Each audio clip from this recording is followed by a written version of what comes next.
Good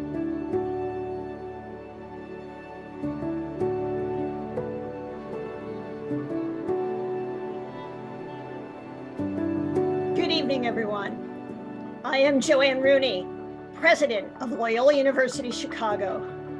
This is certainly a special occasion for our university as we bring to fruition the unanimous vote of our trustees and the broad support of our university community and elevate the Institute of Environmental Sustainability to the School of Environmental Sustainability. Thank you, everyone, for joining us tonight.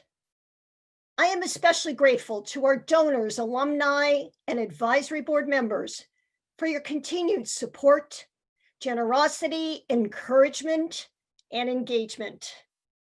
You enable all of this great work to become possible. The School of Environmental Sustainability reflects the centrality of caring for our planet to our Jesuit mission.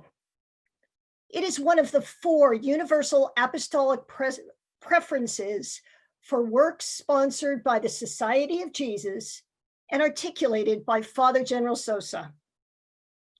It is also a call for decisive action and reflects the urgency of our deepened commitment to address climate change in all of its aspects: scientific, economic, social, and cultural. Our newest school has a strong foundation on which to build.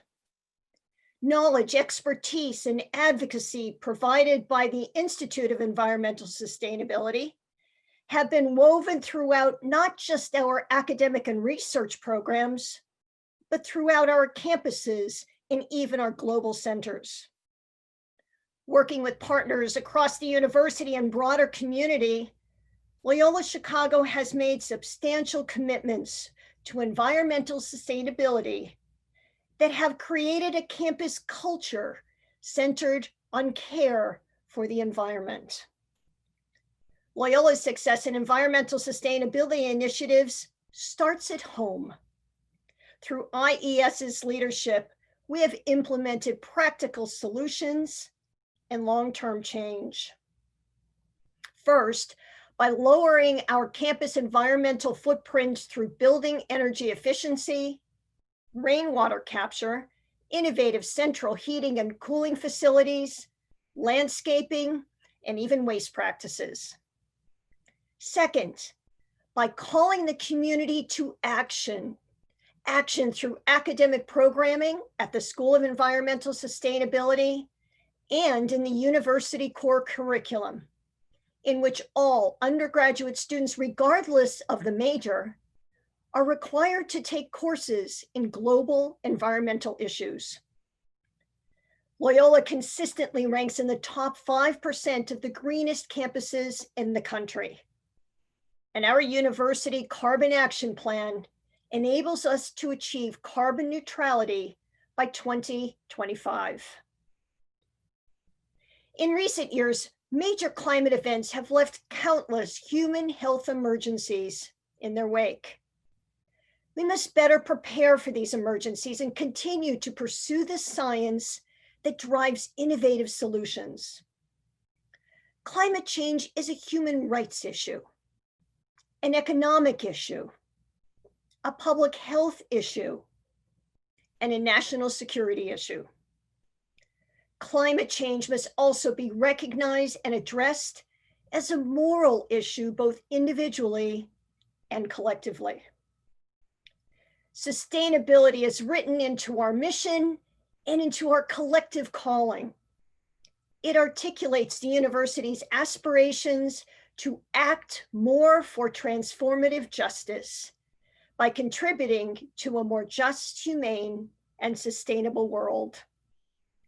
I am so pleased and honored to formally open the School of Environmental Sustainability.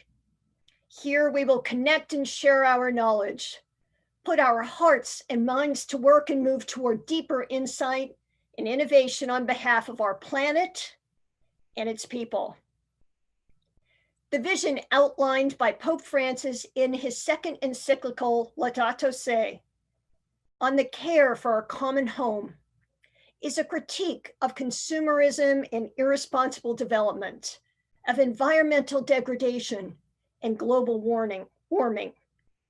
In it, he calls all people of the world to take swift and unified global action. As we mark this historic occasion, we are deeply honored to share a message and prayer from the Vatican as a fitting inauguration of our new School of Environmental Sustainability.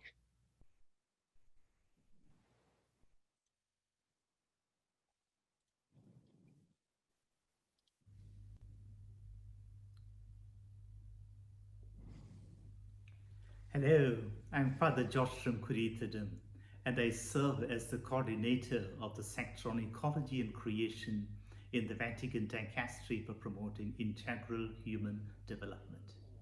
Delighted to hear about the inauguration of the new School for Environmental Sustainability at Loyola.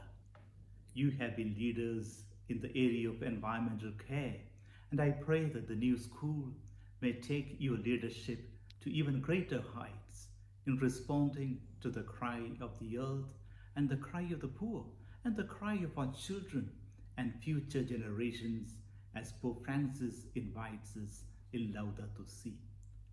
The current moment of planetary emergency requires that we work together, that we create partnerships.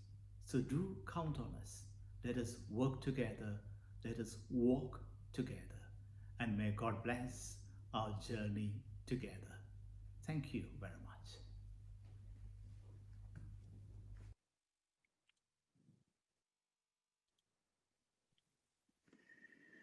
Thank you, President Rooney. My name is Norberto Grzywacz, and I am the provost of Loyola University Chicago. I'm very excited to join tonight for this symposium celebrating the grand opening of the School of Environmental Sustainability of Loyola University Chicago. Congratulations to you, President Rooney, and to you, Nancy Tuchman, the founding dean of SES, on this big step and the promise it carries.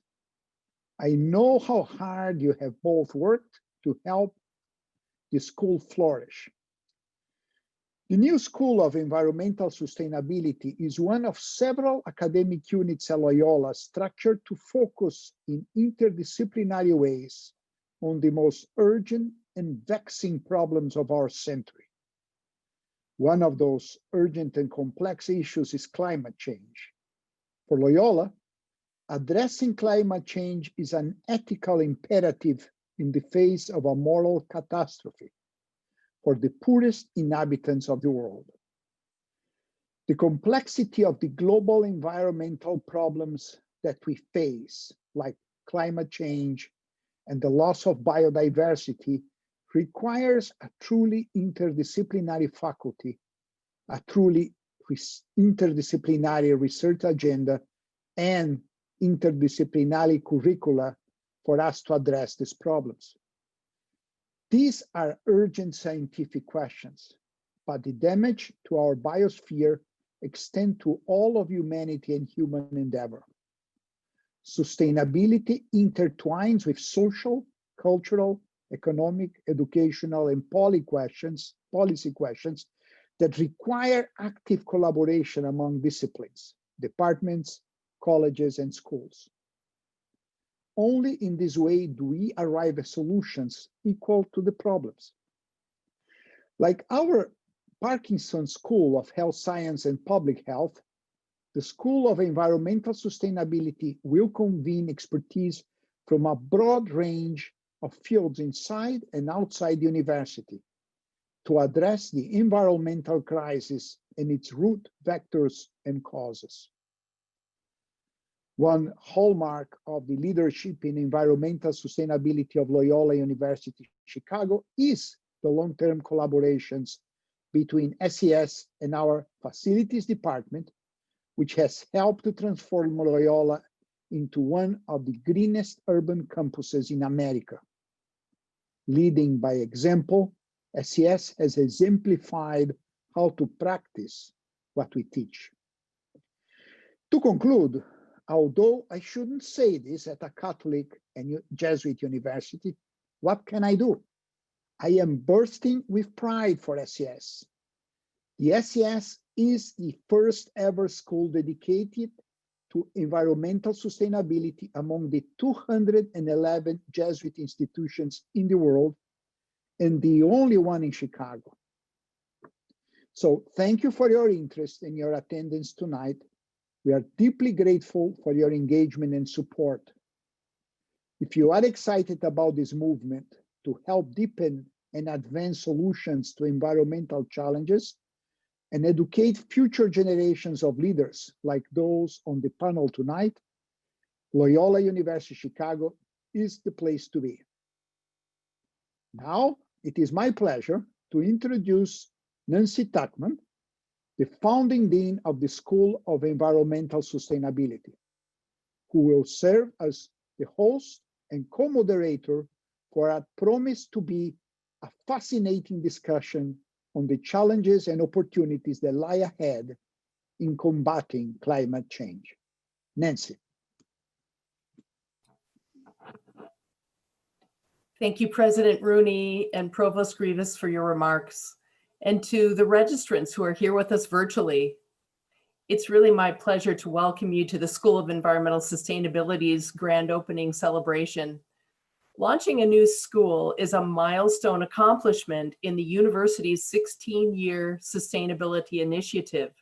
And tonight we have 4 esteemed panelists who are working at the front lines of the war on climate change and environmental justice, and who are we are going to be hearing from in just a few minutes. But first, I would really like to acknowledge my colleague and co-moderator, Kana Henning. Kana serves as Loyola University's Associate Vice President for Facilities, and she's worked tirelessly to reduce the environmental footprint of the buildings and the infrastructure of our 4 campuses. That's 3 campuses in Chicago and then 1 campus in Rome, Italy. She's worked on this for over 16 years.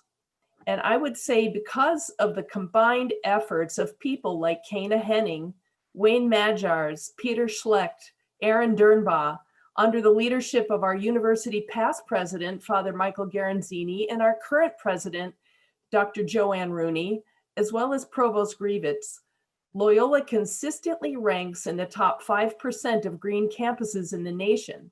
And it's closing in on its ambitious goal of carbon neutrality by 2025. So a big thank you to Loyola's leadership, and a special thanks to you, Kana, for your enduring commitment and long-term partnership in this work together. Kana? Thank you, Nancy.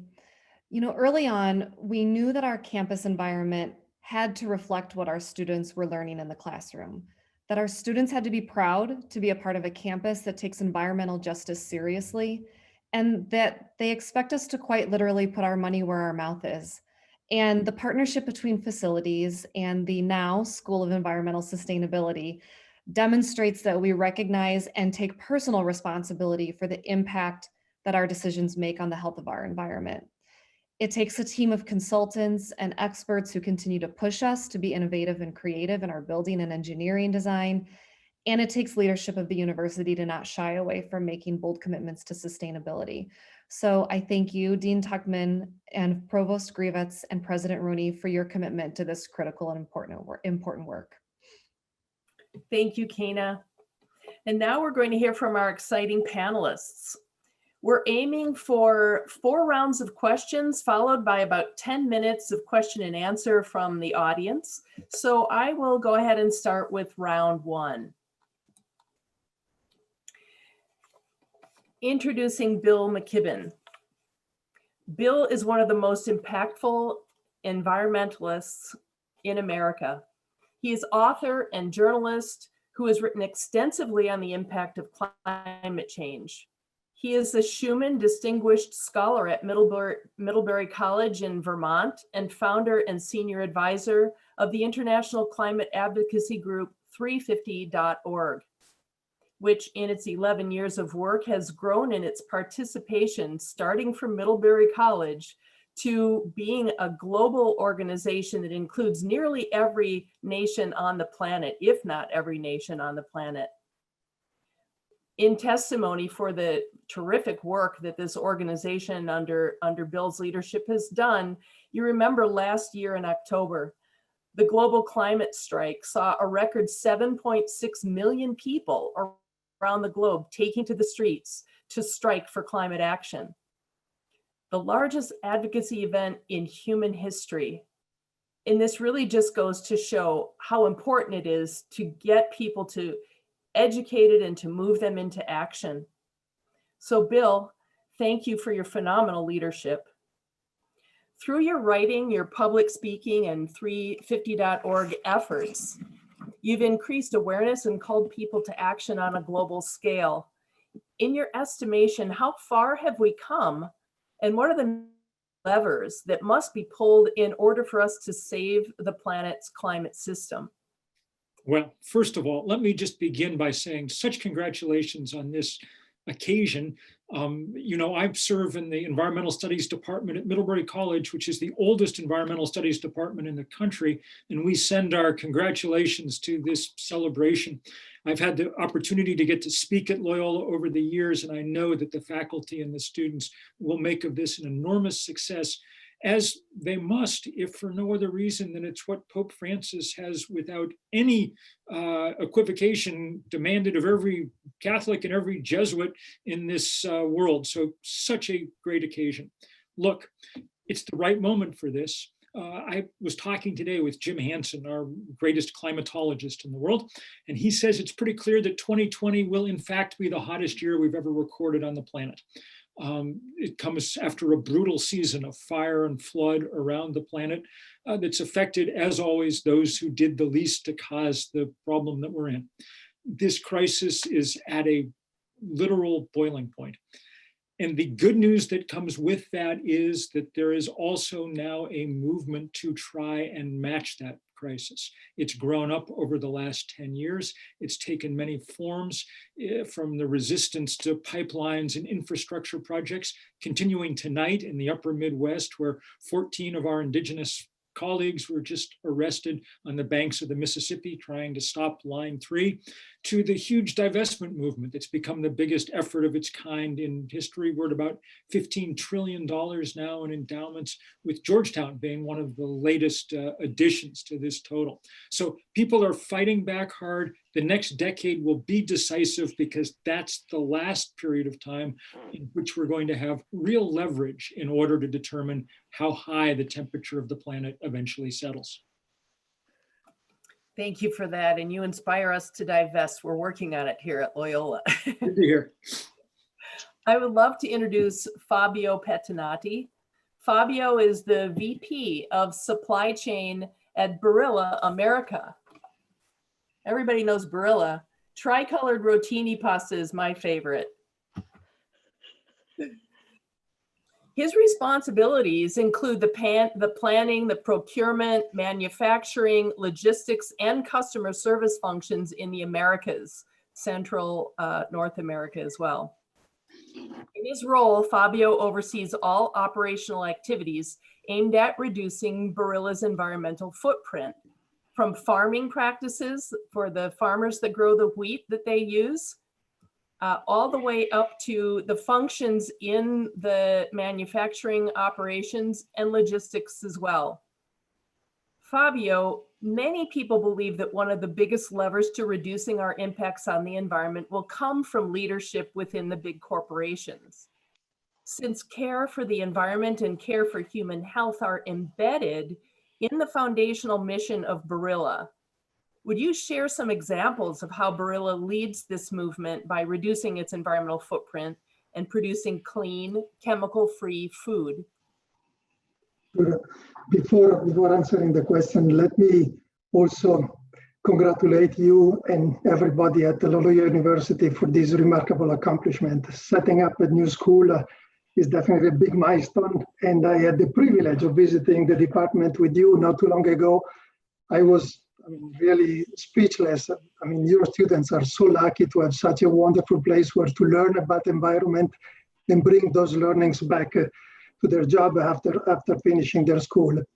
Back to your question, we've strived to accomplish improvements in this segment since long ago. You mentioned 60 years ago, Loyola started in this journey. Not coincidental or coincidentally, in 2004, we published our first life cycle assessment, which basically calculates the impact, the environmental impact of our products from the field to the moment of consumption at the house of consumers. And that was exactly 16 years ago. Then more recently, in 2010, we tried to translate our purpose into a sort of one simple statement, and that statement is good for you, good for the planet. And that's what we are all about in terms of trying to convert that purpose into actions. And I'm going back to the history of the progress that was made. In 2008, we were the first European food company to publish an externally certified environmental product declaration. And today, 73% of our products have a declaration, which means every new product that comes out is basically calculated and reported and certified in terms of which is the impact on the environment that new product is producing. 90% of our 28 factories around the world are ISO 41000 certified for having an environmental system in place. 99.6% of our packaging is fully recyclable because we wanted to achieve 100%. There is that little bit that is still missing, but it's a part of the journey. And this comes from our own internal work, but also by working with farmers, working with the universities, because we know that we only can succeed if we work together. So this work with the universities, for example, has allowed us to publish together with them, University of North Dakota and University of Saskatchewan, good practices for farmers to grow durum wheat, which allow them to use less fertilizers, to increase productivity. And all of that, and not only is a benefit for them because they are going to be more productive, but also a great impact, a positive impact on the environment. And I could probably go on and on for half an hour. I know that we have a timing to respect, so I will give the microphone back to you for now. Thank you. I mean, it's really exciting to see big multinational businesses like this take environmental sustainability so seriously. And having been done it for 16 years, you only have 4% left to go on recycling materials. That's pretty darn good. So congratulations to Barilla. I would love to introduce Rihanna Gunn-Wright. Rihanna is the Director of Climate Policy at the Roosevelt Institute, where she leverages her talents and experiences to develop policy toward a just transition to a clean energy economy. Prior to her current position, Rihanna served as the policy director for Abdul El Sayed's 2018 gubernatorial campaign and was on the policy team of former First Lady Michelle Obama. And she worked with Alexandria Ocasio-Cortez to write and promote the Green New Deal. Rihanna, welcome home to your hometown of Chicago. It's fun to have you back. You grew up in Englewood on the south side of Chicago, where you suffered from asthma due to the particulates and the pollutants in the air. So from a very early age in your life, you experienced how environmental degradation is closely connected to social justice. How did growing up in Englewood shape your career pathway, which so nicely integrates both racial discrimination and climate action?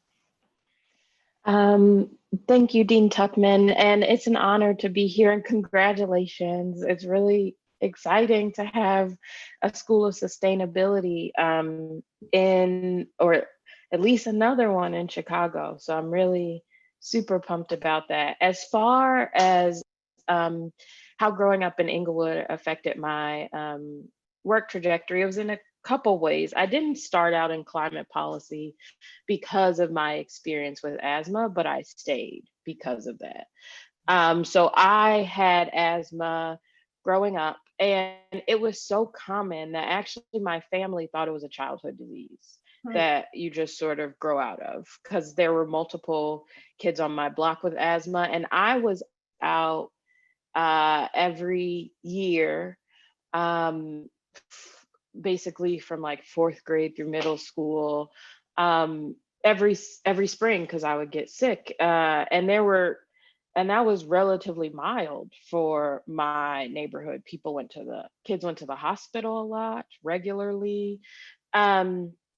And I think what kept me around was realizing that, in fact, not only wasn't it a childhood disease, but that I had been made sick, right, by forces that no one knew about. My mom didn't know, and this is a mom who like fought to get me into good schools. She had no way to protect me against that. And I don't know how to explain it, but that moment of realizing that you are carrying around an illness for the rest of your life so that somebody somewhere could make money is something that I think that you don't forget lightly, and is part of the reason I've stayed in climate policy.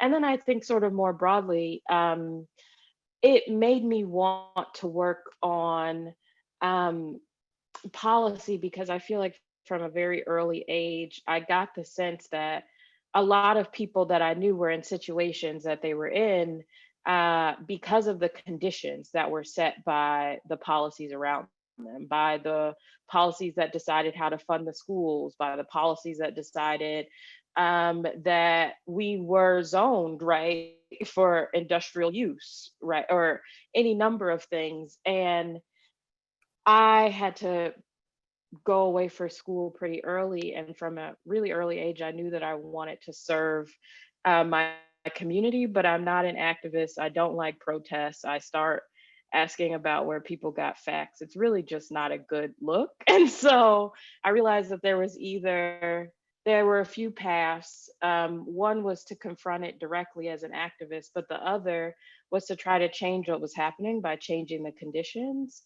And so I went into policy because that seemed like a way that I could do that. Mm-hmm.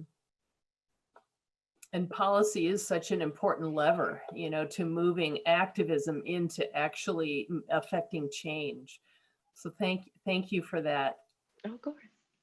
I'd like to now introduce Kim Wasserman, who's another local. We're lucky to have her here in Chicago. Kim is the executive director of Lavejo, which is the Little Village Environmental Justice Organization. And Kim and her organization were very instrumental in closing the 2 coal-fired power plants on the south side of Chicago, the Fisk and Crawford coal-fired power plants, which probably gave you asthma, Rihanna, when you were a child. Those things are spewing out pollutants in the atmosphere for decades. Kim has organized community leaders to build new playgrounds, community gardens, as well as remodeling a local school park on the south side. She chairs the Illinois Environmental Justice Commission and was the recipient of the prestigious Gold Prize for North America for her work. Kim, climate change disproportionately impacts Indigenous people, underserved communities, and people of color. Can you give us a window on how pollution and climate change have directly impacted environmental quality in the neighborhoods of color on the south side of Chicago that you work in? Absolutely. Thank you, Nancy. Can you hear me okay? Yes. Perfect. Similarly, congratulations and thank you for the opportunity to be here today. Really appreciate it. Yeah, and what does that window give you a glance at? I think really what you'll look when you look through that window is that what's happening in our communities is not by chance, right? So please know that it didn't just happen, but it's, to Rihanna's point, a result of the policy, the practices, and decisions that are really rooted in structural racism. And I think it's really important, particularly as an institution, to really kind of hug that notion that there's some real systematic problems that are happening in a city like Chicago, when 2 of the dirtiest coal power plants in the nation can continue to pollute in our communities for over 60 years, with no regards to the health and environmental impacts of the surrounding community. That window allows for piles of pet coke to have been placed on the southeast side, literally raining on low-income communities of color. And our communities had to fight. We had to fight for our families. It took us years. We shut it down. And we had hoped that the city would learn from these mistakes and change, and perhaps change the window to not just give us a better view, but a window that actually incorporates health and equity and environment in our economy. And instead, they didn't change the window. They just started spraying it with a different spray. They said, let me try some equity spray. Maybe that'll help out. And that didn't help, right? They said, let us try a little diversity, equity, and inclusion, DEI spray. They tried a little resiliency spray, right? All these different sprays to try to fix it, and they couldn't fix it. And we just kept getting the same thing over and over again. And now with that same spray, they're telling us, well, the coal power plant wasn't good for you, but a 1 million square foot warehouse from Target would be great. Like, that's really what your neighborhood needs after shutting down a coal power plant. Hundreds of thousands of trucks coming through your neighborhood. And so we've had to break that window because we didn't want to transition from injustice to more injustice. And we've been ignored, and this is in one of the youngest communities in Chicago with the second worst air quality in the state. One of the communities hit the hardest by COVID. And so as they try to fix that window by telling us that the construction jobs are great and that the warehouse jobs are great, and they try to fix it and patch it, literally in our neighborhood, the city allowed the implosion of the Crawford coal stack by Hilco, and we lost a worker, right? A local worker from our neighborhood. The next morning, we lost a community member to that dust cloud, right? But we should trust that these are good jobs, and we've already lost two people to those jobs, right? And so for us, it's a window that ignores the flagrancies of the abuses of our workplace. And it tells us that Amazon and Target are where it's at, that those are the kinds of jobs for us.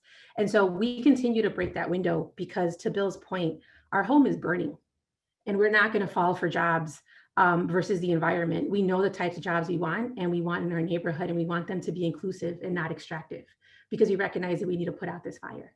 So that's what the window would show you. Well, good for you. Just keep busting those dang windows. Thank you, Kim. We're going to go into round 2 now, and Kana is going to pose those questions. Thank you, Nancy. So I'm very impressed as I continue to hear these stories of persistence in these efforts, persistence in across all areas of the spectrum, and I want to keep diving into these perspectives that each of you share from your experiences in policy and activism and grassroots movements, and within the corporate environment, and how those continue and how those play off of each other. Fabio, Barilla has adopted the vision of its founder: give the customer the food you would feed your family. It's so simple, but for some reason, when you told us that, it kind of blew my mind, because I think the simplicity of it just is almost can be taken for granted. You have been responsible for implementing changes that span from sustainable farming techniques to sustainable product packaging, all with the goal of caring for the environment while improving the food that customers eat, which has tremendous benefits on human and planetary health. Can you talk about how you see access to quality food as an issue of social justice? Sure. We believe that access to healthy food should be a right, not a choice that only a few can make. And that's why we try to incorporate in our good for you piece everything that we can to make that happen for every single consumer. The consumer should not take 3 minutes to read the list of ingredients and not recognize 50% of those. And that's why we don't use preservatives. We don't use not artificial colorant. Everything that we do is, as you said, Pietro Barilla is the one that told us 30 years ago. He was running the company when he was in his late 70s before passing away. And he told us, give consumers what you would give to your children. And we are carrying on that legacy, and we work every day to make that promise happen in what we do. So we established an external board for health and nutrition that is the one that is advising us, but it's also trying to influence, for example, they work in issuing a recommendation to the FDA every time there is a new release of the nutritional guidelines. is the one that work at developing the double pyramid. You're probably all familiar with the pyramid that shows the impact on the environment, on people. The inverse pyramid is the one that shows the impact on the environment, and not coincidentally, what is at the bottom, meaning is good for you, is also at the bottom because it's good for the planet.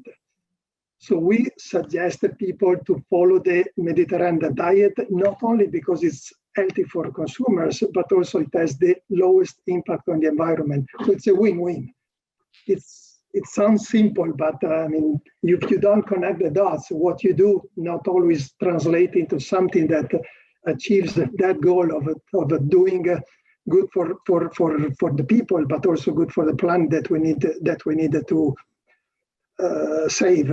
We need to do something, and that's our commitment. It's a shame that it has become so difficult to do the right thing for our bodies and for our planet. So thank you to Barilla for doing your part. Rihanna, you have focused your talents and passions on developing policy to break the cycle of disadvantage and make clean air and water a right that is accessible to all. As Director of Climate Policy at the Roosevelt Institute, can you give us a window into your current efforts in this important work? Yes. So really my work splits pretty neatly into two halves.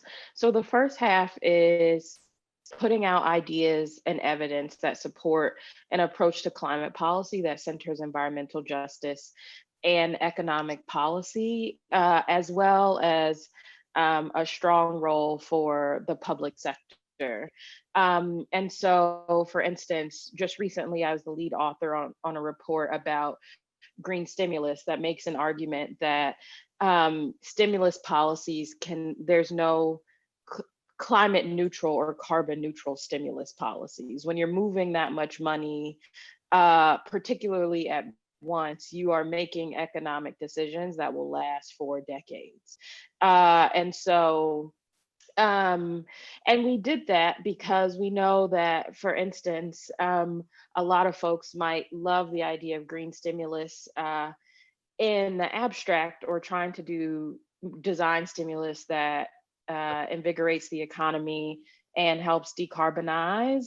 But the moment that they get a little bit of pushback, usually from the right, about this will break the economy, that's when it falls apart. So a lot of my work is about identifying those gaps, particularly around economic policy, and providing evidence, because we're just at a place where we have to move these things from a question of, are they nice to do, right? Or appealing to a moral conscience, which is incredibly important and obviously still has to happen, but also pushes back against a framing that all these things are bad for the economy, and really explains why they are in fact very good for the economy. So that is a lot of my work right now. And then the second half of my work is actually creating a network of policy experts that serve advocates, activists, and the broader sort of Green New Deal movement. And that is an effort to essentially put policy in service of people. Often policy wonks sort of are looked at as the ones who are experts, and we use things like costs, administration, a number of things to judge policies. But often, if we're not connected to community, the question of what people need, the way that it affects power relationships, really easily gets lost. So a lot of my work is about creating a network of folks that very explicitly serves advocates and supports advocates and activists. So essentially, they give us something to anchor to other than just data, or quantitative data, because that's not enough, nor is sort of DC insider talk or knowledge. We need more than that to actually solve these problems. Thank you, Rihanna. That's fascinating. You know, there's a lot of work to be done to reframe this narrative for much of the country. And so the work that your group is doing is very important. So thank you. Bill, As founder of 350.org, you have formed a global grassroots movement of climate activism that opposes pipeline projects. You spoke about that just a minute ago, and is leading a campaign of divestment from fossil fuels. We know that if we cross 1.5 degrees Celsius hotter by 2030, it could mean life or death for thousands of people. And that the difference between 1.5 and 2 degrees Celsius could result in millions of migrants fleeing rising sea levels. So it's clear that preventing further global warming is an issue of justice. And 350.org calls for a just transition to clean energy. Can you talk about what that means to you? Oh, Bill, I think you might be on mute still. Thank you. That's the phrase of 2020 is you're on mute. So the first thing to be said is it is such a privilege to get to listen to Rihanna, who is doing this work, of figuring out what justice means when it gets translated into paragraph and verse of legislation. And such a pleasure to get to join Kim. The work that she's doing in Chicago is replicated now in every corner of the planet. There are people doing this kind of work, and together it is adding up into something very large. Whether it's adding up fast enough is a very open question. We just watched, as you know, 2020 saw more storms in the Atlantic than any year in history. And the last two of them, Eta and Iota, crashed into the same part of Central America, about 10 days apart. And the damage they did there was almost unbelievable. We think that the GDP, the damage in Honduras may be equivalent to 40% of the country's GDP. By contrast, Katrina, the worst storm that ever hit here, it did about 1% of our GDP worth of damage. So you can imagine what that means. You can imagine that there are going to be hundreds of thousands of people on the move because they have no place left to live and cannot grow food anymore where they were. You can multiply that all over the world. And if you do, you understand that the only way out of this crisis we're in is some new ethic of solidarity about who counts and what counts. And that's why Francis's encyclical Laudato Si was so important. It's the most thorough critique of modernity that we have, someone actually saying, this really isn't working for most of the people in the world, and so we better figure out how to change it fast. And I will just add that the emphasis on fast is what makes this different from every other problem we've ever dealt with. If we don't solve it soon, then we do not solve it, because we go past tipping points from which there is no return. No one has a plan for how you refreeze the Arctic once it's melted, and that's what's going on today as we talk. Yeah, absolutely. A common phrase or theme that I'm hearing among you and Kim and Rihanna is the decisions that people in positions of power and those who are privileged are making that are obviously impacting the lives of many, many others who have no control over that. And it's really incumbent upon all of us to do our part. So thank you for highlighting that for us.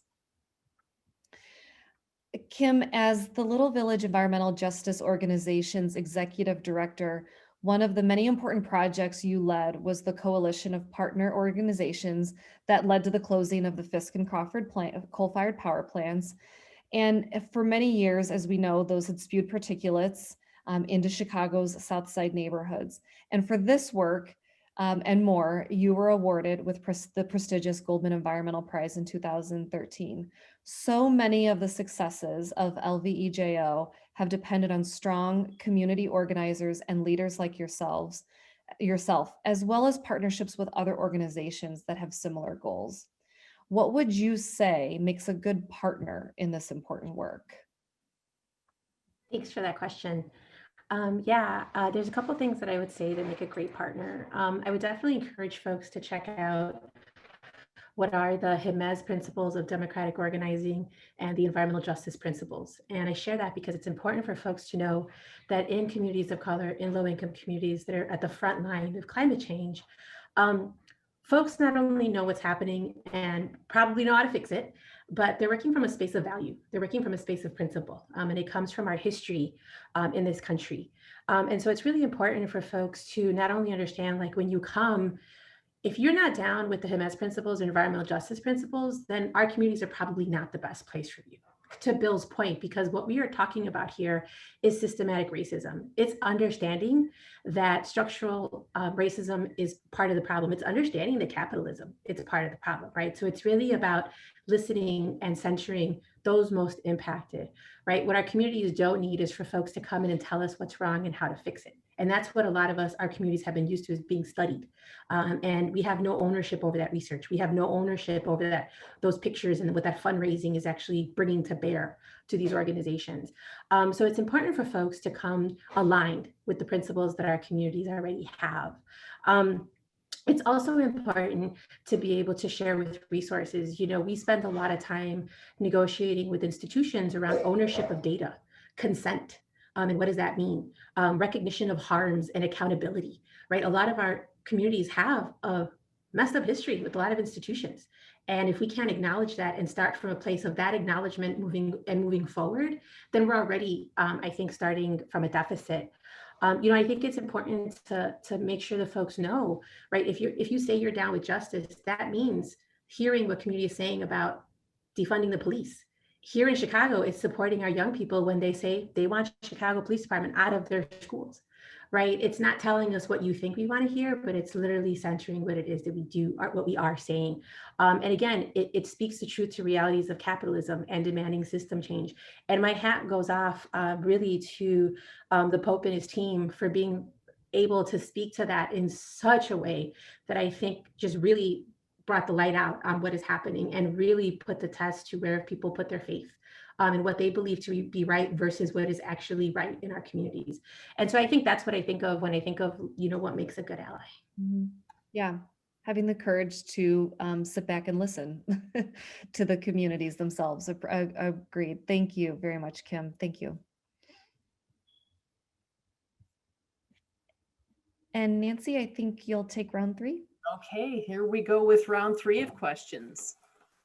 I would guess that for environmental leaders across the world, there's an enthusiasm that President-elect Joe Biden is putting climate change front and center in his administration.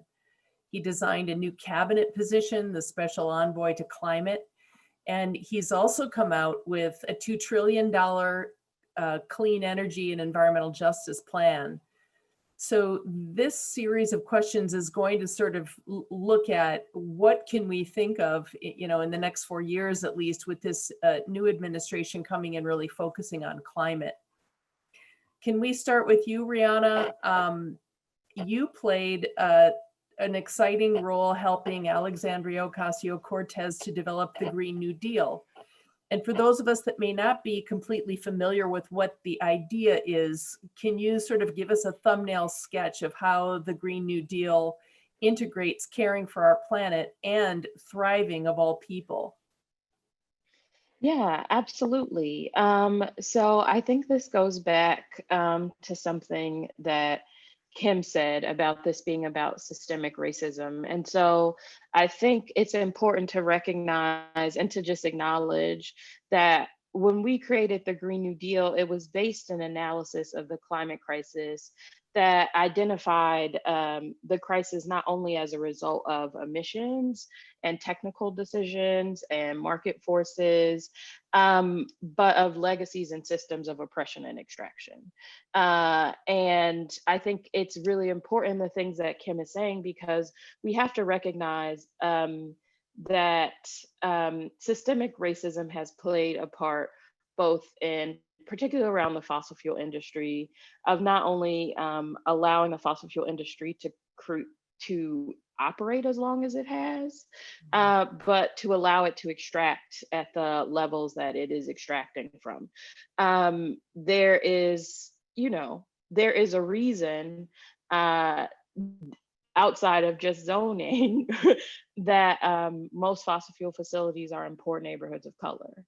Right, that's also a political tactic that's creating a wedge. It means that you're also delaying the issue, because the people who are getting hurt, who are being poisoned without consequence, we don't listen to them. So there's going to be a delay before we do anything that wouldn't necessarily exist if the factory was in a well-off white suburb, right? And so I think the Green New Deal starts from analysis that essentially says that as long as there are people that you can poison without consequence, then there will always be a foothold for the fossil fuel industry. And these are some of the most powerful and the richest corporations on earth, which means that as soon as they have a foothold, they might as well have the whole game, right? In a lot of ways. And so we started out from there. And then from that, the way that we try to sort of knit together caring for the planet with caring for people is really emphasizing that we have to create climate policy that not only decarbonizes, but creates jobs and justice. So that means that we have to take climate policy, even things that we think of as purely sort of technical, say, you know, where we cite a new utility grade sort of solar plant, right? Those issues, you still have to think through them from top to bottom so that you can design them in a way that interrupts power relationships, right? That makes people, or that helps people who are largely marginalized to access whatever you're bringing, to actually be able to benefit from that. And that very directly drives power towards folks who are more marginalized and away from the people and the corporations that have been sort of accumulating it to no good end. And then I think the other thing that we do is that we also include social policy. So a lot of things people would generally say don't matter in climate policy. So access to universal health care, for instance, you know, just and accessible wide job training.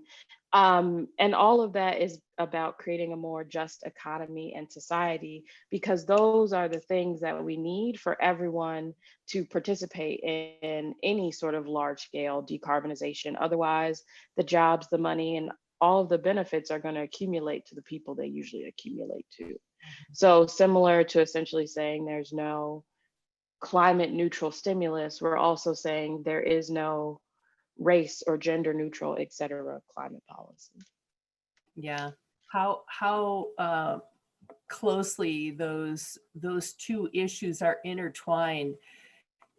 It gives us a huge opportunity to really, you know, imagine a world where we can bring a solution in that will address both of these issues. And I think that's what the Green New Deal does. And I'm hoping Biden's plan addresses, at least gets at that to some degree. Thank you, Rihanna. Fabio, Barilla has made investments in the carbon neutral production of its crisp breads and cookies, and intends to expand this practice to other lines within the corporation. How can corporations lead the way in partnering with local and federal administrations to expand a clean economy across all sectors of industry? And can the issues of racism be tied into that? That the industries needed to lead the development of new technologies, but the administration, government need to support that kind of effort to speed it up and make sure that we get where we need to get faster than every single company could do on their own. And I can give you an example. Several years ago, we started our first cogeneration system in one of our plants to produce electricity and the superheated water that we need for our process with the funds from the European community back in Europe. As we speak, we're starting our first 3-generation system in the largest pasta plant in the world back in Italy. That is basically an evolution of that first initial type of design.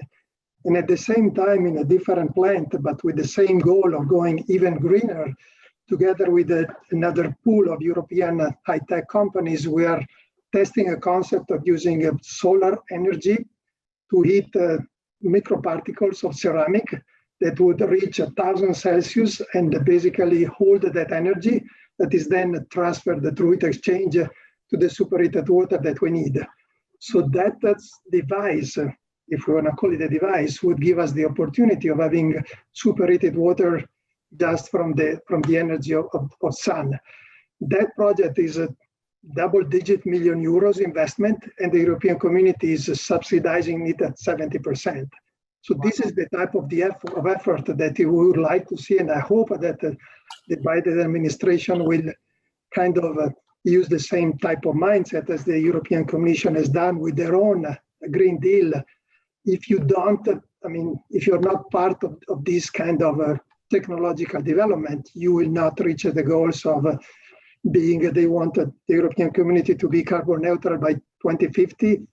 The only way to get there is to work with companies and invest together and get where we need to be faster through their support and through the commitment of companies to make these new technologies available as quickly as possible to as many companies as possible. Do you know if anyone in the Biden administration is using the European Commission's example as a... It's what they've been, really investing on in terms of, the commitment and funds. And then they've now, earlier this year, the European Commission introduced the pillar of from farm to fork as the way to get to, good product to consumers produced in an environmental friendly way. That's what we've been doing for the past probably 20 plus years in terms of looking at ways to make progress across the supply chain and get to good food in an environmental friendly way. Yeah. Thank you, Fabio. Kim, Biden's plan for a clean energy revolution and environmental justice openly recognizes that the worst impacts of climate change, air and water pollution are borne out in low-income communities and communities of color. Does his plan give you hope for providing support to communities of color? Thanks for that, Nancy. And I will acknowledge it's dinner time in my household, so you might hear some ruckus in the background. My apologies. The realities of working from home. What are you? Good question. I don't know, actually. I don't know. I'm not in charge of dinner tonight, so it's going to be a surprise. But am I excited, I think was the question.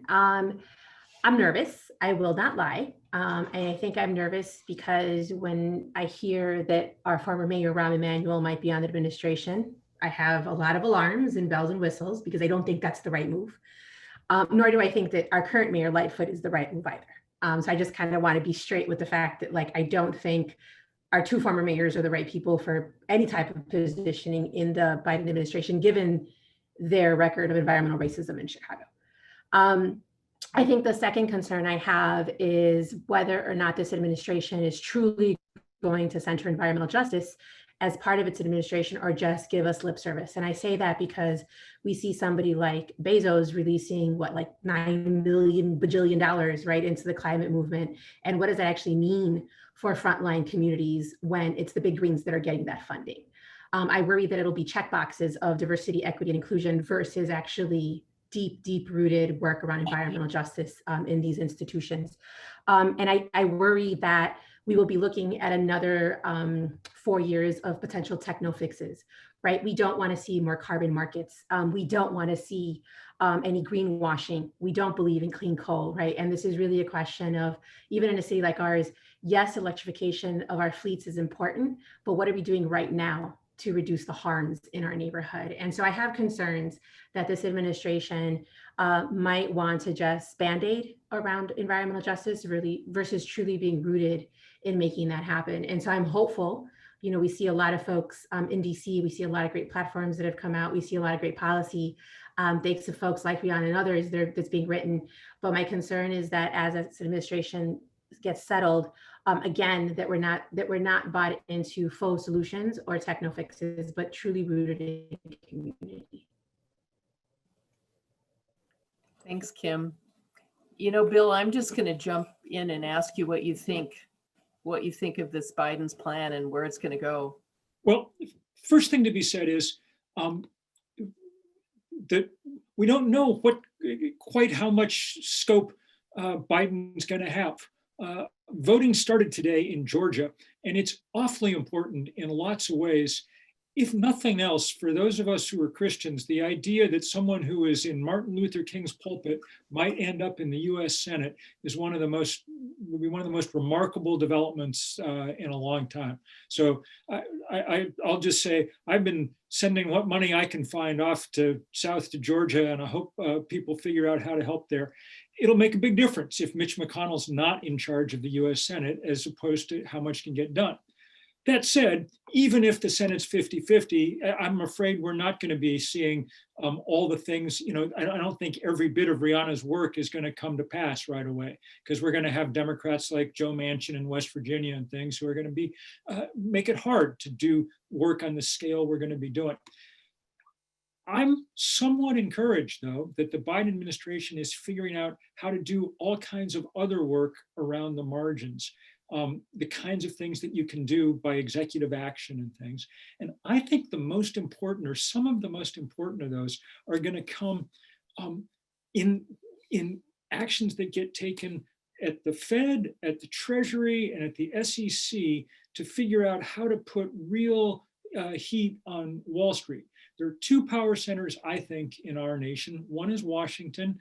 It moves slowly, and it no longer has the same global influence that it once did, probably for the best. The other power center is Wall Street, and it moves sometimes quickly, and it has real power. That's, global reach. I mean, that's why, I started the 2020, though it seems like a very long time ago, getting arrested in the lobby of the Chase Bank branch nearest the Capitol, because we wanted to send a message to these guys that it's not okay to be the biggest funder of fossil fuels in the world, So I hope that there's some kind of, along with all the amazing policy work that Rihanna and others have come up with, and that we need to figure out how to get behind in every way so that we can get as much as possible through the antiquated and rusty machinery that is Washington. We also need how to figure out how to put some real pressure on capital. They don't call it capitalism for nothing. It requires capital in order to make it work, and that capital at the moment is underwriting the destruction of the planet. And we need to turn that faucet off and put the spigot in the other direction, so that the money that we have in this world is going in some direction that makes actual sense. Thank you. Kana, I'll hand it to you for round 4. So thank you, Nancy. So I'd like to end our evening with a message of inspiration to those who are motivated by your words and feel called to action, especially our students who are with us this evening. Bill, I'm going to use your words. I wrote down antiquated and rusty machinery of Washington.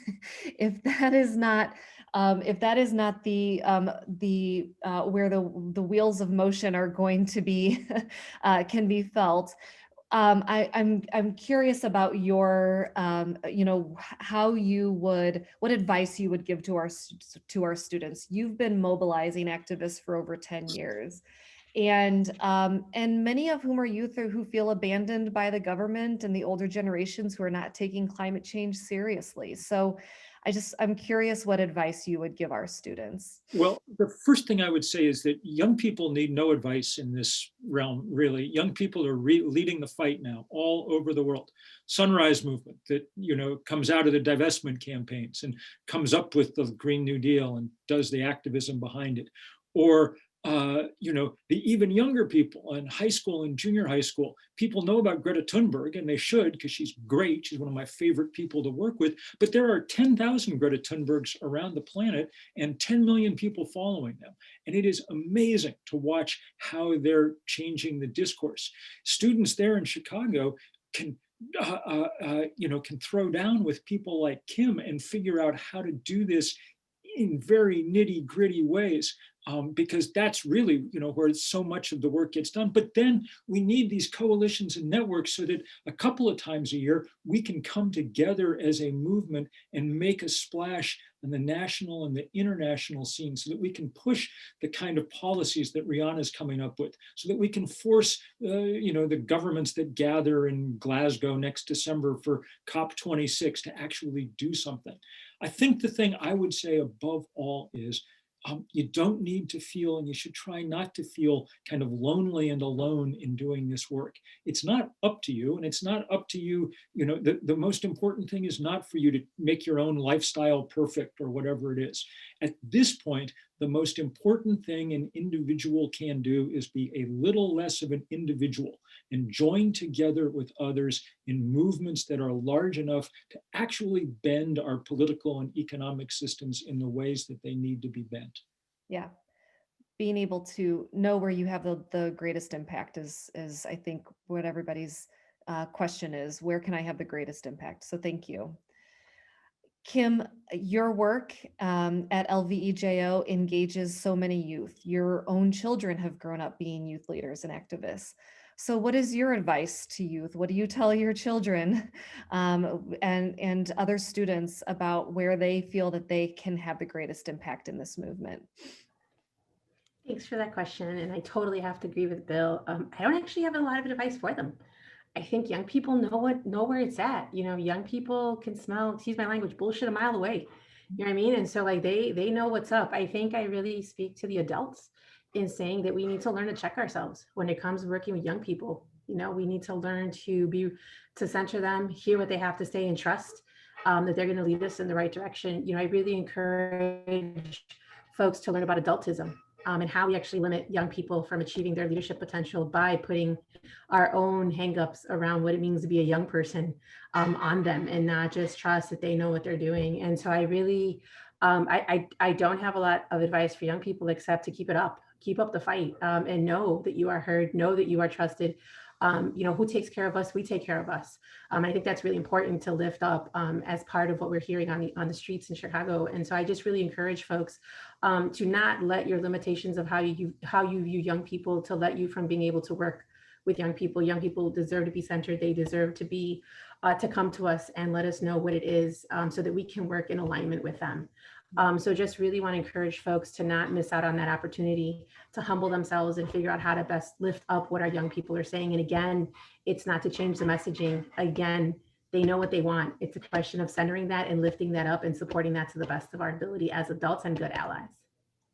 I love that you and Bill are flipping this question on its head. I'm excited about that. Fabio, many of our students are connected with our School of Environmental Sustainability through an interdisciplinary program such as business, supply chain and logistics, political science, or public health. What advice do you have for them in carrying the work of sustainability into their industry or field of choice, and having these difficult value proposition conversations that they need to have in industry to help affect change? Well, first of all, I would tell them congratulations for choosing a great school, because what they will learn at the new School of Environment will basically put them at the very top of the knowledge of someone that gets into the work environment and bring that knowledge to the company. And also, you were mentioning the younger generation being more interested and more engaged. We see that in research. We know that the younger generation is the one that is willing to pay a little bit more money for better and more environmental friendly products. So choose a company that cares about that, because that will give you, pride when you go to work, pride when you go home for what you have done and for what your companies and yourself have been able to contribute to saving the planet. That's extremely important, and that is what will keep you motivated and what will give you the energy to fight for the cause of doing the right choices in the long term. I like to quote a statement from Luca Barilla, one of our shareholders. He was telling us recently, when my brother and I speak about the company, we rarely speak about profits, not because we don't care, but because we know that if we make the right choice, profit will come on its own. Consumers will be willing to buy our products, And the fact that we sell our products will give us enough money to keep the company alive and kicking and ready for the next generation. So that is what brings me to work after 32 years with that kind of engagement and motivation. And I hope that your students will have the same opportunity in their work career in the future. Thank you, Fabio. And Rihanna, a good portion of the activists for the Green New Deal that you work with are youth. So with the final word, how do you motivate and mobilize youth to keep them hopeful? I have to echo Kim and Bill. They don't need my help for that. They tend to have a lot of motivation, and something that I think is really incredible about them is that a lot of the activists that I work with that are youth, they don't seem to need hope in the same way, right? They're sort of they're just about it. They're just like, if this is what we're going to throw down about, this is what we're going to throw down about. Which I find really refreshing. I don't know, when I was their age, I felt like we were all like, is it gonna work? I don't know. And it kept us from doing a lot of stuff. I will say, along with Kim, that I think, if anything, what I try to emphasize for them is that, like,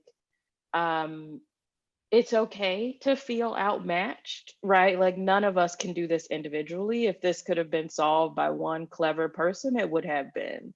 So the fact that you're not a hero, but you want to be one, is totally okay. But it doesn't mean that you're failing.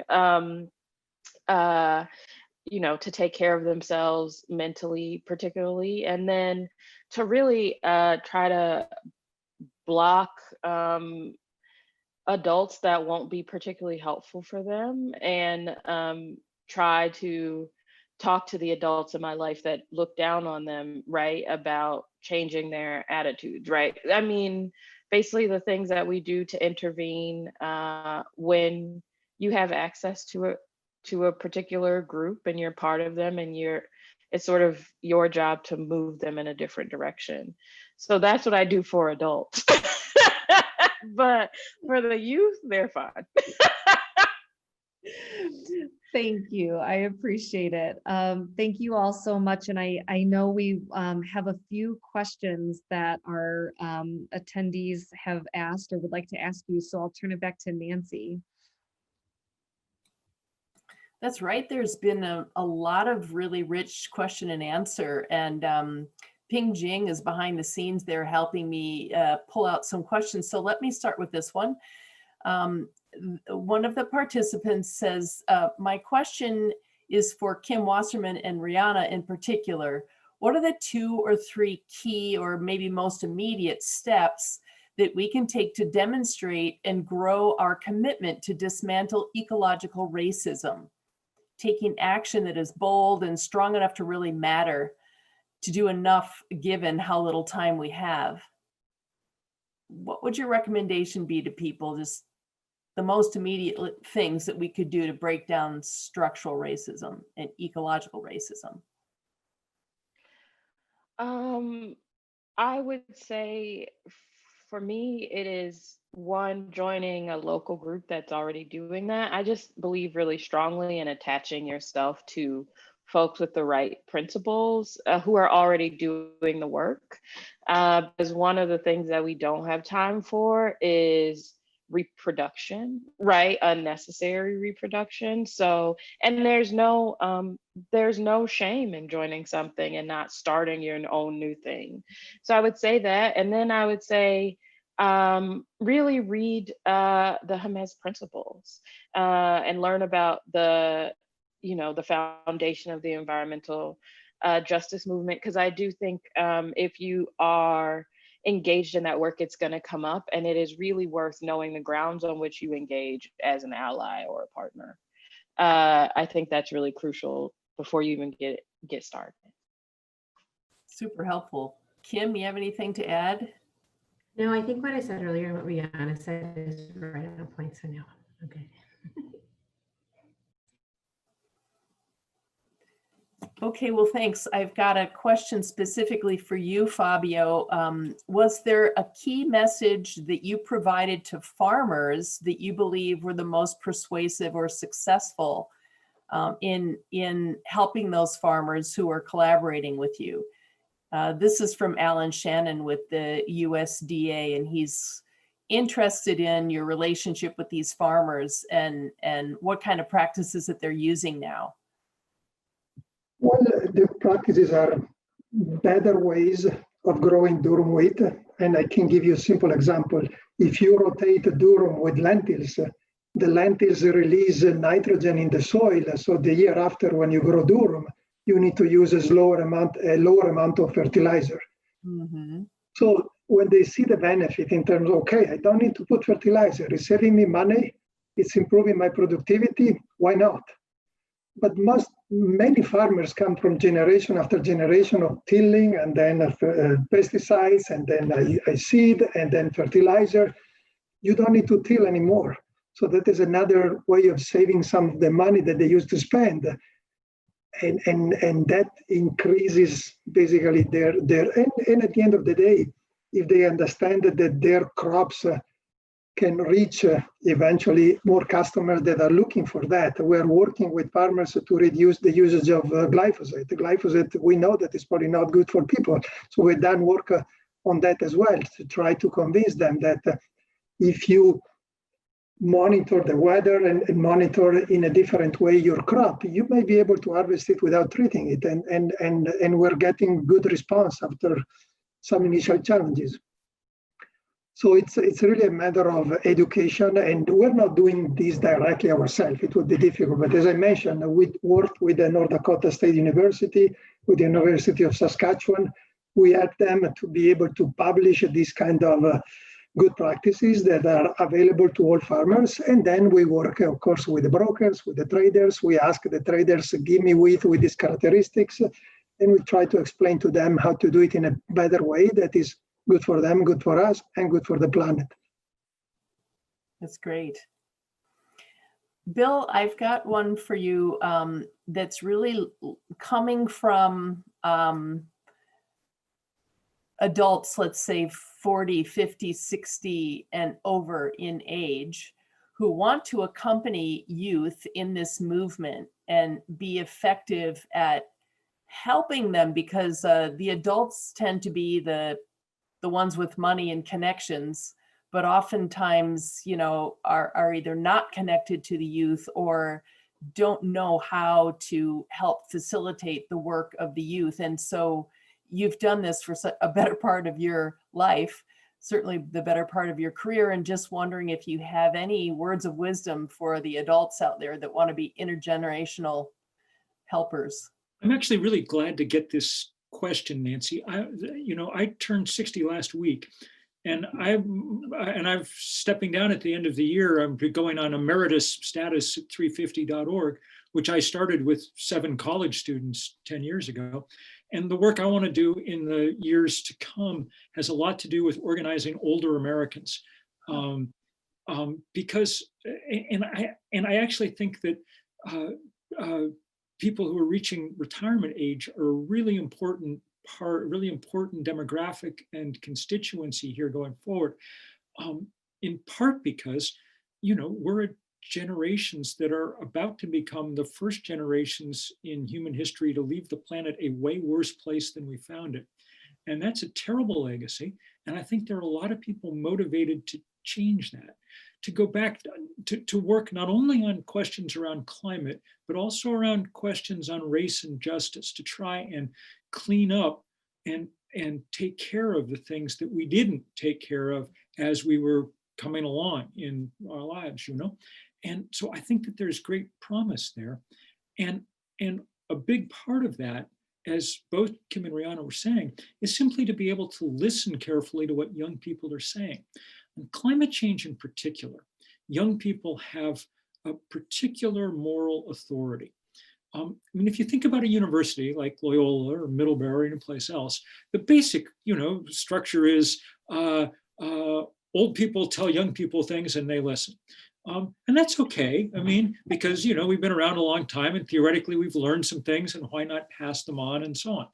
But in the case of climate change, really, the authority rests with younger people. I'm going to be dead before climate change hits its absolute apex. But the kids who will come into your to the new School of Sustainability next year, they're going to be at the absolute prime of their lives in the moment when this gets at its absolute bottom. And if we don't make it change soon, if we don't redirect this situation very soon, it doesn't matter what you've been training them for, supply chain management or, you know, whatever it is, all they're going to be doing is emergency response, because that's all there's going to be, you know.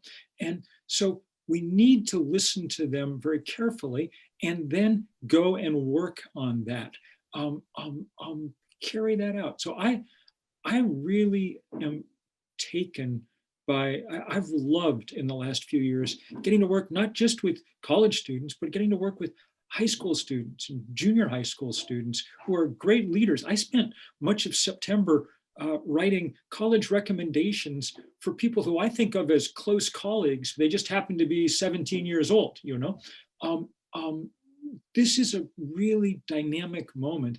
And I think it's these generations at the beginning and at the end of their lives that may play the most important roles here in the next little while. That's really interesting. Can I just ask you a follow-up on that? What kinds of activities do you see these elders, you know, kind of engaging in? Well, I'll tell you, I mean, two things. One, obviously it's political. Old people vote like crazy, okay? So we've got to make sure they're voting in, you know, in the interests of the planet and in the interests of the future and in the interests of justice.